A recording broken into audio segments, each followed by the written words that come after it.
Welcome back. સમાચારો સાથે આગળ વધીએ. છોટાઉદેપુર જિલ્લાના સંખેડામાં જિલ્લા કક્ષાના સ્વતંત્રતા દિવસની ઉજવણી યોજાઈ.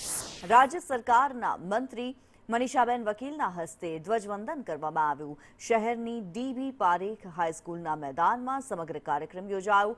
મનીષાબેન વકીલે પરેડનું નિરીક્ષણ કર્યું હતું. આ સાથે જ સાંસ્કૃતિક કાર્યક્રમો પણ યોજાયા હતા.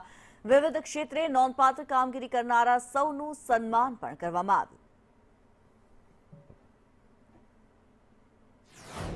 છોટાઉદેપુર જિલ્લામાં વાઇબ્રન્ટ ગુજરાત જ્યારે મધ્યસનનું યોજવામાં આવ્યું ત્યારે ખૂબ મોટી સંખ્યામાં આપણે જોઈ શકતા હતા કે ગુજરાત સિવાયના પણ બીજા જે પ્રદેશો છે, ખાસ કરીને અલગ અલગ રાજ્યો છે, એમપી છે કે રાજસ્થાન છે, એ લોકોએ પોતાનું ઇન્વેસ્ટમેન્ટ માટેની પ્રાથમિકતા બતાવી છે.